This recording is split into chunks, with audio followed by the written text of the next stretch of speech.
বাংলাদেশের খেলা ঠিক আগের ওয়ানডেতেই উদ্বোধনী জুটি ছিল 176 রানের। সৌম্য সরকার ও সাইফ হাসানের সেই উদ্বোধনী জুটি ওয়েস্ট ইন্ডিজের বিপক্ষে ওয়ানডে সিরিজের জয়ের পথ করে দিয়েছিল বাংলাদেশকে।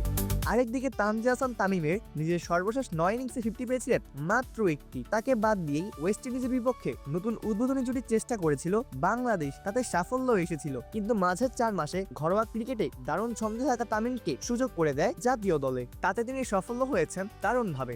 নাহিদ রানার বোলিং তোপে পাকিস্তানকে 114 রানে অল আউট করে দিয়েছিল বাংলাদেশ। ওই রান নিয়ে পাকিস্তান যে ন্যূনতম লড়াইটাও করতে পারেনি, তা তো আসলে তানজিদের জন্যই। পাকিস্তান নাকি এত কম রান করে তা প্রত্যাশাও করেনি। তাদের শেষ আশাটুকু শেষ হয়ে গেছে তানজিদের স্বাধীন চেতা ব্যাটিং এ। দলটির কোচ মাইকেল সেনের তো তেমনই দাবি, আপনি যখন গড়পত্রার চেয়ে কম রান ডিফেন্ড করবেন তখন এমনকি চাইলেও নিয়মতান্ত্রিক বোলিং দিয়ে চাপ তৈরি করতে পারবেন না, একটু বাড়তি কিছুর খুঁজে থাকবেন আপনি।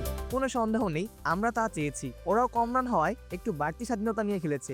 টি-20 ক্রিকেটে এখন তানজিদ দলের 1 নম্বর ওপেনার। গত বছর এই সংস্করণে সবচেয়ে বেশি রানও ছিল তার। তানজিদ আসলে কাল খেলেছেন ওই সংস্করণের মতো করেই। শুধু ইনিংসের সংখ্যাগুলোই দেখুন, 4-4 ও 5 ছক্কায় 42 বলে করেছেন 62 রান। প্রথমবারের মতো রান তামায় নেমে 150-এর বেশি স্ট্রাইক রেটে 50-এর বেশি রান করেছেন তানজিদ। ম্যাচটা বাংলাদেশ জিতে গেছে 15.1 ওভারেই। এমন ইনিংস খেলতে না পারলে হয়তো বড় একটা প্রশ্ন তুলতেই থাকতো তানজিদ তামিমের উপর। তাকে নেওয়া হয়েছিল আগের ম্যাচের সেরা খেলোয়াড় অর্থাৎ সৌম্য সরকারকে বাদ দিয়ে। তানজিদ অবশ্য একাদশে জায়গা পাওয়ার দাবিটা আগেই জানিয়ে রেখেছিলেন। এই সিরিজ শুরুর 3 দিন আগে বিসিএল অল স্টার একাদশের বিপক্ষে প্রস্তুতি ম্যাচে খেলেছিল বাংলাদেশ। ওই ম্যাচে সেঞ্চুরি এসেছিল তানজিদের ব্যাট থেকে।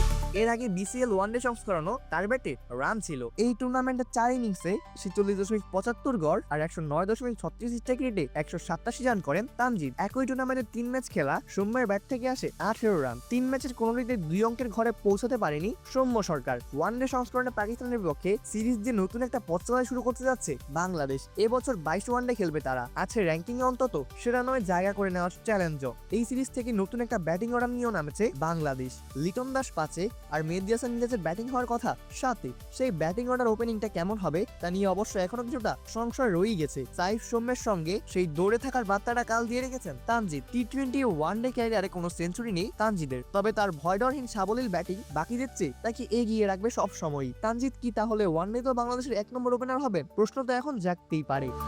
অপূর্ব দাস, প্লেবাস নিউজ।